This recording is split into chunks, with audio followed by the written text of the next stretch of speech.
പ്രത്യേകമായിട്ട് നമ്മുടെ സംസ്ഥാനത്ത് തിരഞ്ഞെടുപ്പാണ്. ആ തിരഞ്ഞെടുപ്പിനോടനുബന്ധിച്ചാണ് ന്യൂനപക്ഷ കേന്ദ്ര മന്ത്രി കിരൺ റിജിജു സംസ്ഥാനത്തായിരിക്കുന്നത്. അപ്പോൾ സംസ്ഥാനത്ത് ഈ വിദേശ സംഭാവന സംബന്ധിച്ച് കഴിഞ്ഞ ദിവസം പാർലമെൻറ്റിൽ അവതരിപ്പിച്ച ബില്ല് സംബന്ധിച്ച് വലിയ ആശങ്കകളുണ്ടെന്ന് അദ്ദേഹം മനസ്സിലാക്കി. അതിൻ്റെ വെളിച്ചത്തിലൊരു ചർച്ചയ്ക്കാണ് അദ്ദേഹം സന്നദ്ധമായത്.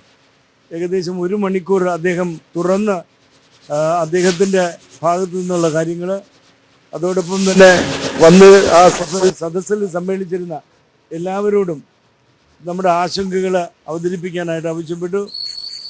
ഈ ബില്ലിൽ ചില നിഗൂഢമായ കാര്യങ്ങൾ ഉള്ളതായിട്ട് ഞങ്ങൾ അറിയിച്ചു. പ്രത്യേകിച്ച് ഈ പറഞ്ഞിരിക്കുന്ന ഒരു സ്പെഷ്യൽ ഡെസിഗ്നേറ്റഡ് അതോറിറ്റി ഒക്കെ നിയമിച്ചുകൊണ്ട് വർഷങ്ങളായി ഈ സംസ്ഥാനത്ത് ആരോഗ്യരംഗത്ത്, വിദ്യാഭ്യാസ രംഗത്ത്, തൊഴിൽ രംഗത്ത്, ഹ്യൂമൻ റൈറ്റ്സ് മനുഷ്യാവകാശ രംഗത്തൊക്കെ ചെയ്തുകൊണ്ടിരിക്കുന്ന വലിയ സംഭാവനകളെക്കുറിച്ച് പറഞ്ഞു. അത്തരം കാര്യങ്ങളുടെയൊക്കെ പശ്ചാത്തലത്തിൽ ഈ നിയമം തൽക്കാലം ഹോൾഡ് ചെയ്തിരിക്കുകയാണ്. ഇതുമായി ബന്ധപ്പെട്ട ചർച്ചകൾക്ക് സന്നദ്ധമാണെന്ന് അറിയിച്ചു. അതോടൊപ്പം തന്നെ ഞങ്ങളുടെ അഭിപ്രായങ്ങൾ അദ്ദേഹം രേഖപ്പെടുത്തി എടുത്തിട്ടുണ്ട്. ഞങ്ങൾക്ക് പ്രതീക്ഷയുണ്ട് അദ്ദേഹം ഇക്കാര്യത്തിൽ നല്ല ഇടപെടൽ നടത്തുമെന്ന്.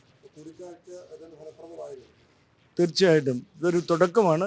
പ്രത്യേകിച്ച് ഇന്നത്തെ സാഹചര്യത്തിൽ കാര്യങ്ങളൊക്കെ അവതരിപ്പിച്ചു, ഫലമുണ്ടാകുമെന്നതിനാണ് പ്രതീക്ഷിക്കുന്നത്.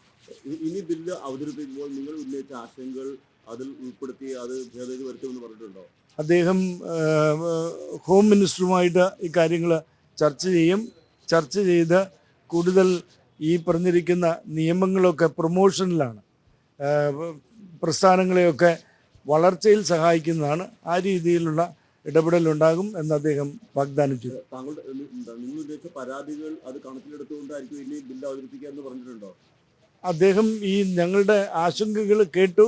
അത് ഹോം മിനിസ്റ്ററുമായിട്ട് സംസാരിക്കാമെന്ന് പറഞ്ഞിട്ടുണ്ട്. തീർച്ചയായിട്ടും അക്കാര്യത്തിൽ ഞങ്ങൾക്ക് പ്രതീക്ഷയാണുള്ളത്. എപ്പോഴാണ് ഈ ബില്ലിൽ കൊണ്ടുവരിക എന്ന് പറഞ്ഞത്? അല്ല, ഉടനെ ഇല്ല. ഈ പാർലമെൻറ്റിലില്ല. ഈ പാർലമെൻറ്റിൽ ഒരു സെഷൻ കൂടി ഉണ്ടാകും. അത് മറ്റെന്തോ കാര്യത്തിനാണ്. അത് കഴിഞ്ഞിട്ടായിരിക്കും ഇത്തരം കാര്യങ്ങൾ. അടുത്ത സെഷൻ അവതരിപ്പിക്കും. അതൊന്നും പറഞ്ഞില്ല. ഇനി ഡൽഹിയിലേക്ക് നിങ്ങൾ വിളിപ്പിക്കും അങ്ങനെ പറഞ്ഞിട്ടുണ്ടോ? അങ്ങനെയൊന്നും പറഞ്ഞില്ല. കൂടിക്കാഴ്ച ഇതുമായി ബന്ധപ്പെട്ടുണ്ടാകുമെന്ന് പറഞ്ഞു. തുടർ കൂടിക്കാഴ്ച. Thank you. HIV അണുബാധ സന്തോഷപൂർണമായ ഒരു ജീവിതത്തിന് തടസ്സമല്ല. HIV അണുബാധയ്ക്ക് ഫലപ്രദമായ ചികിത്സ ഇന്ന് ലഭ്യമാണ്. ഇതിന് യഥാസമയം അണുബാധ കണ്ടെത്തുന്നതും കാലേക്കൂട്ടി ചികിത്സ നടത്തേണ്ടതും അത്യാവശ്യമാണ്. സൗജന്യമായ ചികിത്സയും മാർഗനിർദ്ദേശങ്ങളും സർക്കാർ ആശുപത്രികളിലെ ART അഥവാ ഉഷസ് കേന്ദ്രങ്ങളിൽ ലഭ്യമാണ്. ആരോഗ്യ സംരക്ഷണം ഓരോരുത്തരുടെയും ഉത്തരവാദിത്തമാണ്.